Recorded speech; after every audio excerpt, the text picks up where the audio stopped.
En este video vamos a hablar de las técnicas de tolerancia a fallas de software de versión múltiple. La técnica que a nosotros nos tocó es la de recovery blocks o bloques de recuperación. Pero antes de hablar de la técnica queremos que entiendan qué es la tolerancia a fallas de software de versión múltiple.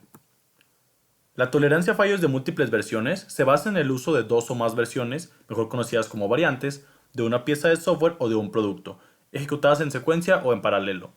El tipo de ejecución vamos a hablarlo más adelante. Las versiones se utilizan como una alternativa, o sea, medios separados de detección de errores. Vamos a ver un par de ejemplos sencillos para entenderlo mejor. Del lado izquierdo tenemos dos versiones de un mismo producto. Estas versiones tienen diferencias entre sí. Se hace una comparación entre ambas y se llega a una conclusión para detectar errores dentro de sí. Después se toma la versión 2 y la versión 3, seguimos el mismo procedimiento, después la 3 y la 4, siempre en pares. De este modo, ponemos en práctica la detección por controles de replicación. Del lado derecho es un grupo más grande, aquí están todas las versiones al mismo tiempo. El tener la ejecución de todas las versiones permite el enmascaramiento mediante el voto. ¿Qué es esto? Todas las versiones tienen una salida distinta, la salida más votada es la que se considera correcta. Por eso decimos que se enmascara mediante el voto.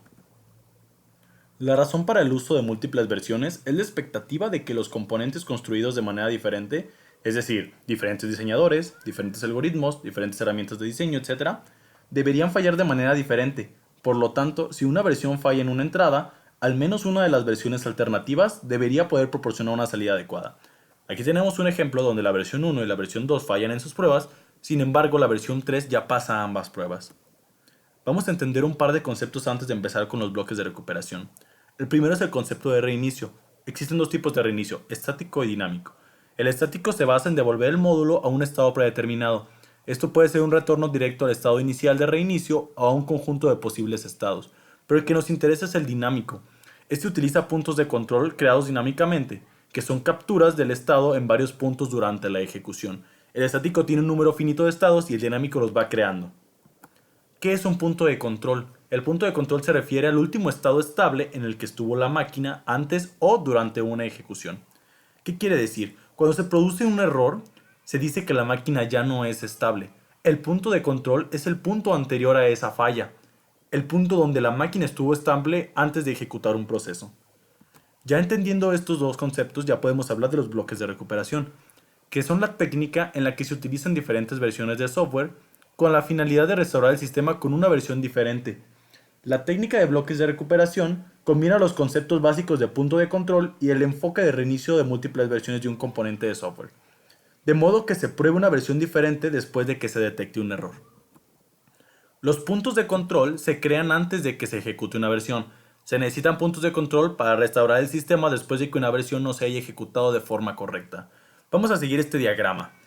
Se crea un punto de control al principio porque en este punto la máquina es estable. Después pasamos a la versión 1 y se corre la prueba número 1.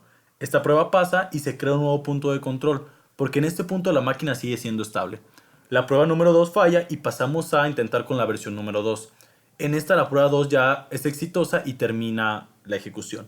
El segundo punto de control nos permitió que la versión 2 iniciara directamente desde la prueba 2.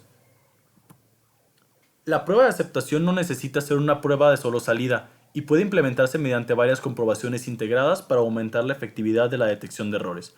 Del lado izquierdo tenemos una prueba de aceptación desglosada en tres comprobaciones.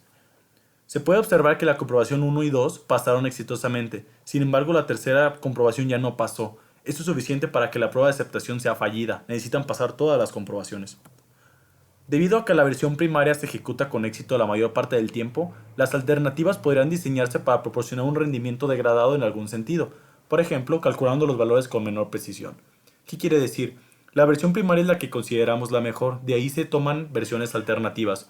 Como la versión primaria siempre es la más estable, se puede decir que las siguientes versiones pueden tener un rendimiento un poco menor. Se pueden considerar valores un poco más altos. Si el valor en la versión primaria no es suficiente, puede que la versión 1 esté un poco más degradada y ya pase la prueba.